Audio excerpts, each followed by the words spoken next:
Hey guys, Paul here, and today I've partnered with Competition Motorsport to bring you an installation video on how to install their 4-point roll bar for the S550 Mustang. I'm going to install one in my GT350R and show you all the steps and tools you need to do this yourself.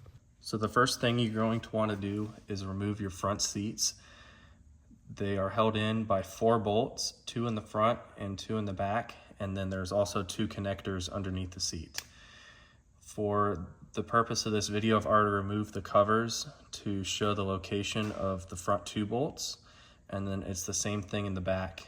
Just pop out the plastic covers and then remove those 2 bolts, and then remember to unclip the 2 connectors underneath the seat before you pull it out. So once you've removed your front seats, the next step will be remove the rear seats. This car being a GT350R, it has a factory rear seat delete. So this step kind of varies depending on which car you do have and what trim you have. But removing this seat delete is pretty simple. You just remove the 3 bolts, 2 located at the top and then the 1 located in the middle, and then the seat delete just slides back out. One thing I will recommend you do once you remove your rear seats and your front seats is to put a towel over your center console, just so you don't damage anything when you're moving in and out of the car and moving the roll bar in and out of the car. Once you have your rear seat delete or your rear seats taken out of the car, go ahead and remove the 4 black covers, 2 on the passenger side and 2 on the driver's side, to expose the 4 holes that you need for the kicker bars. Take the included thread tap bit and some sort of lubricant and tap all 4 holes, and then go ahead, once you do that, take the bolts for the kicker bars and make sure they smoothly thread in all the way into all 4 holes.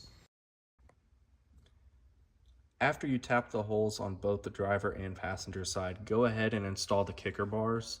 I'd recommend only putting in the outside bolt on both sides until you have the center bar connecting the 2.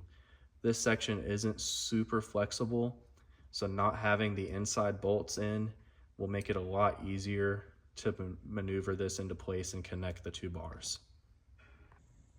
So for the next part, you're going to want to have a second person to help you get the main hoop in the car, but you will want to set it into place and then loosely mount it to the kicker bars. So that way everything is nice and lined up and you can shift it the way you need to in order to make sure it's centered.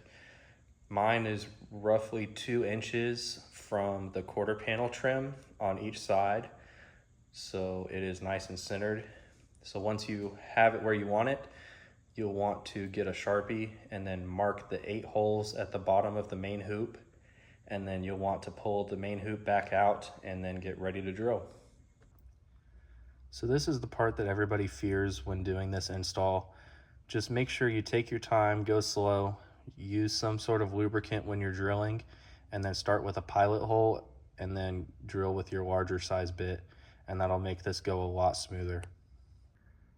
Just for reference, in case you do want to use the same drill bits that I used, these are the part numbers and you can get them on Amazon. I used 2 of the quarter size bits and then I used 4 of the 13/32.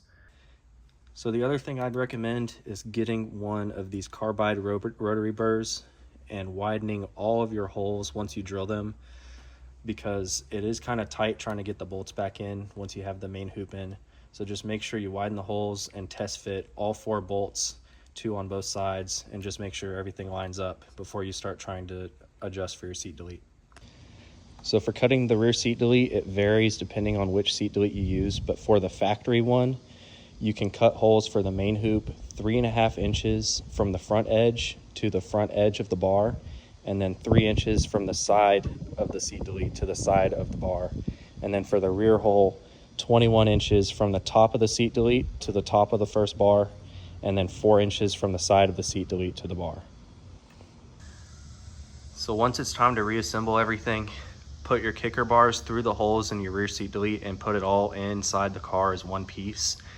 And then you can put your main hoop in and then loosely bolt up the main hoop to the kicker bars and then the kicker bars to the body. And then you can loosely bolt up the center bar for the kicker bars And then after everything is loosely bolted up, you can start to tighten everything and get everything put into place.